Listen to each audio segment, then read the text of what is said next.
O medo é uma poderosa forma de pensamento. Os pensamentos de medo paralisam os centros nervosos, afetando a circulação sanguínea. E isso, por sua vez, vai paralisar o sistema muscular. Portanto, o medo afeta todo o seu ser. Ele afeta o seu corpo, ele afeta o seu cérebro, ele afeta os seus nervos a nível físico, mental e muscular. Essa é a lição 19 do livro A Chave Mestra de Charles Haanel. Eu sou Margarete Camilo e hoje, nesse capítulo 19, nós vamos falar um pouquinho dessas polaridades. E nós começamos esse capítulo falando do medo. Se o medo é tão poderoso, como conseguimos ultrapassar esse medo? Esse medo, ele é superado quando nós nos tornamos conscientes do poder, quando nós adquirimos poder, principalmente o poder do conhecimento. Tem uma passagem na Bíblia que diz assim, que o amor lança fora o medo. Então, o oposto do medo na Bíblia é o amor. Mas você consegue eliminar esse medo não somente com amor, mas através do conhecimento. E Haanel faz aqui uma comparação com essa força chamada medo com a lei da eletricidade. Ele diz que nós não temos conhecimento exatamente de onde vem, de como é a eletricidade. Mas quando a gente começa a entender e a obedecer aos requisitos que governam essa lei da eletricidade, nós conseguimos controlá-la e manipulá-la a ponto de iluminar as nossas casas, as cidades e, através disso, até fazermos funcionar as máquinas e equipamentos. Então, ele diz assim que mesmo a gente não sabendo de onde vem essa força vital, que é o medo, nós podemos, com conhecimento, controlá-la e dominá-la. Mas, enfim, o que é o medo? Pela lei das polaridades, o medo é a ausência da coragem, porque o medo em si, ele não existe de fato. É como a lei das polaridades mesmo. A escuridão em si não existe de fato. O que existe é a luz. E se você acender um palito de fósforo que seja em um ambiente, esse ambiente que estava na escuridão vai ser iluminado. Mas você não consegue fazer o contrário. Você não consegue pegar um ambiente iluminado e acender um palito de fósforo ou apagar um palito ou uma vela a ponto de fazer escurecer aquele ambiente. O que você pode fazer para escurecer esse ambiente é bloquear a luz, é impedir que a luz entre no ambiente, fechando portas e janelas. Então, o que acontece é que a escuridão é apenas a ausência de luz. E o medo é a ausência da coragem. O medo em si, ele apenas é a falta dessa outra coisa que é a polaridade positiva, no caso, mas que, na verdade, são opostos das mesmas coisas. É como se fosse um volume de um som e a ausência do som é apenas você diminuindo o volume em si, o som em si. Então, é assim que nós entendemos e podemos ultrapassar o medo, trazendo conhecimento à nossa existência ou conhecimento àquela situação em si que está nos causando medo. Todos nós procuramos a verdade, e a verdade é adquirida através do conhecimento. Quando estamos procurando a verdade, nós estamos procurando a causa última de todas as coisas. E sabemos que todas as experiências humanas são efeitos. E se todas as experiências humanas são os efeitos, então, se descobrirmos a causa, teremos o controle consciente das situações. Portanto, teremos o conhecimento da verdade. E tendo o conhecimento da verdade, teremos o controle das causas e das coisas também. Nós tendemos a acreditar que as nossas experiências é apenas o resultado de um jogo do destino. E quando acreditamos que é o destino que controla, então nós nos tornamos vítimas das circunstâncias. E então, quando adquirimos o conhecimento da verdade, além de lançarmos fora todo o medo, nós teremos o controle de todas as coisas.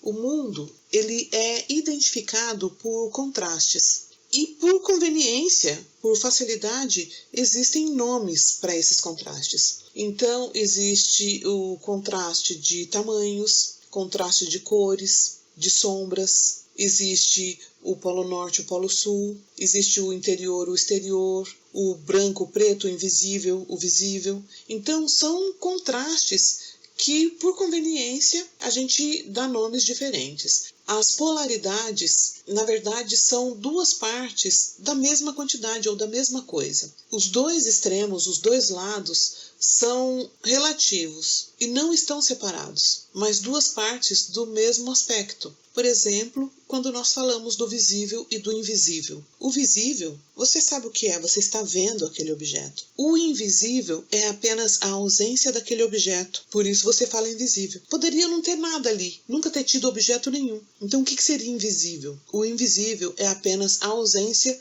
daquele objeto visível. E aqui, nesse capítulo 19, Hanel usa o exemplo do conhecimento e da ignorância, porque ele fala que no mundo mental nós temos as mesmas regras, as mesmas leis. O conhecimento, a gente sabe do que se trata, mas a ignorância é apenas a falta do conhecimento. Então, a ignorância, ela não existe. O que existe é a falta de conhecimento. Ele diz assim que a ausência de conhecimento não possui um princípio próprio. Ele é apenas o reflexo da ausência do outro. O outro exemplo que ele usa é o exemplo do bem e do mal. Ele diz que o bem é uma realidade tangível, mas o mal é simplesmente uma condição negativa, que seria a ausência do bem. Simplesmente para você eliminar o mal, você traz o bem para a sua vida. Quando você traz o bem para aquela situação, o mal deixa de existir. Ele simplesmente desaparece. Da mesma forma com a verdade e o engano. A verdade destrói o engano. Da mesma forma, como eu já usei,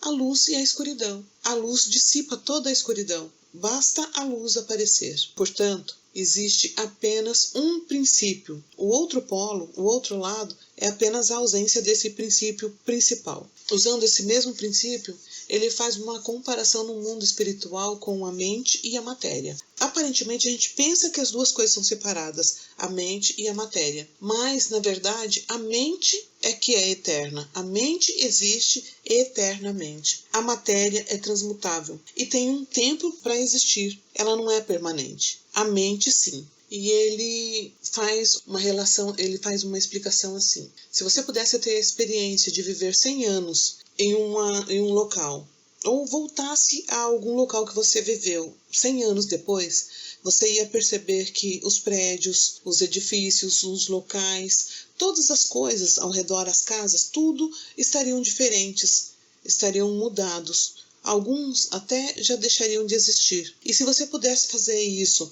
100 anos depois, voltando naquele mesmo lugar, todas aquelas coisas também já teriam mudado, já teriam deixado de existir. Mas a sua mente, se você tivesse a oportunidade de continuar vivendo, a sua mente seria eterna, se lembrando de tudo aquilo que é material e que já passou. Então entendemos que as mudanças é apenas a evolução da mente universal. E, portanto, a matéria é apenas uma forma que a mente toma, sendo apenas uma condição daquele momento, daquele formato que você deu para o seu pensamento. A matéria, ela não tem um princípio. O único princípio que existe é a mente. É a partir da mente que você cria toda a matéria que existe no mundo. Então, concluímos que a mente é o único princípio que opera no mundo físico, mental, moral e espiritual. A mente, ela é estática e está em permanente estado de repouso,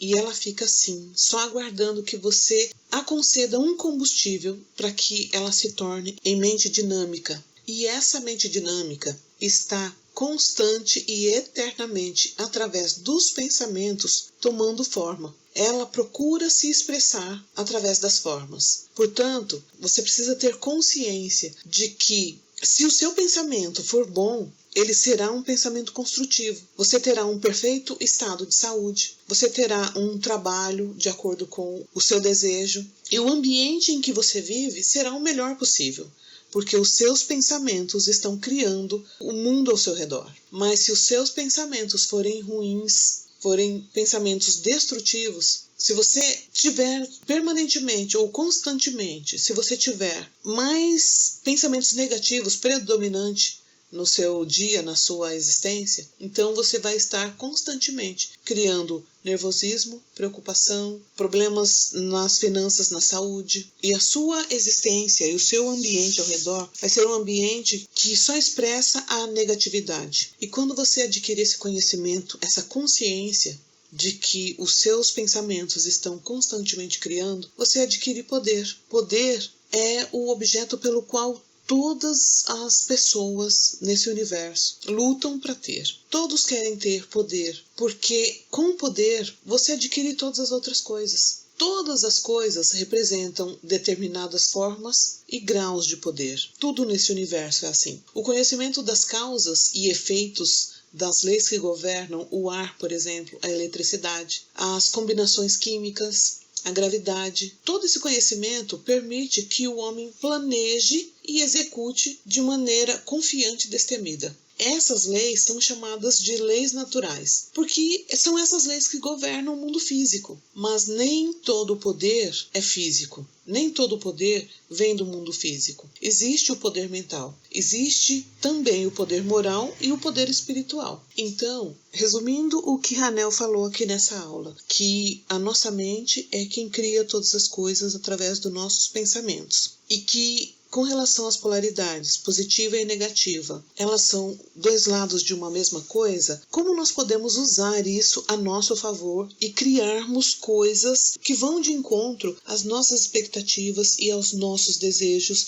de ter uma vida próspera, abundante, com saúde, com alegria? Como podemos fazer para manifestar essas coisas que nós desejamos? Como manifestarmos um pensamento positivo em forma, em matéria? Então Hanel diz assim que na ciência elétrica uma bateria forma-se ligando os polos opostos de zinco e de cobre. E quando você liga esses dois polos dessa bateria, ela causa um fluxo de corrente de um lado ao outro, de um polo ao outro, fornecendo energia. E aí ele explica que esse é o mesmo processo, que é o mesmo princípio para nós mudarmos a polaridade de qualquer coisa que a gente esteja vivendo que não esteja do nosso agrado. Porque, como todas as formas para existirem depende da taxa de vibração e das consequentes relações entre os seus átomos, se nós quisermos mudar a forma de manifestação daquilo que estamos manifestando, temos que mudar a polaridade. E que esse é o princípio da causalidade. O exercício dessa semana, Hanel pede para que você vá para aquele seu lugar de meditação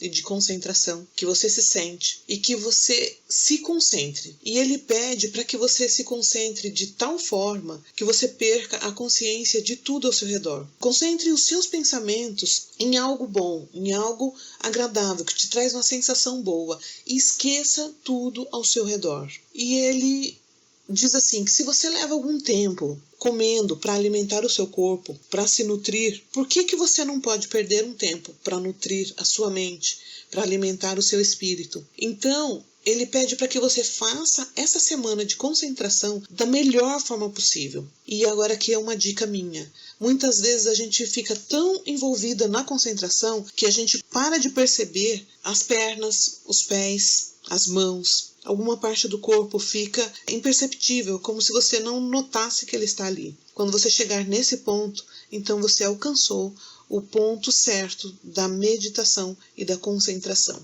Esse é o exercício de hoje. E eu vou terminar essa lição de hoje falando 3 frases. Se deseja eliminar o medo, concentre-se na coragem. Se deseja eliminar a carência, concentre-se na abundância. Se deseja eliminar a doença, concentre-se em saúde. Eu vou ficando por aqui. Antes de encerrar, eu peço que você compartilhe, dê um joinha, comente aqui embaixo o que você está achando, se você está gostando ou não. Quando você dá um like, quando você compartilha, quando você faz algum tipo de comentário, o YouTube entende que esse é um assunto relevante e você está contribuindo para que esse canal cresça. Então, se você puder dar a sua colaboração, é isso que eu peço hoje. Que você curta e compartilhe. Um beijo e até o próximo vídeo.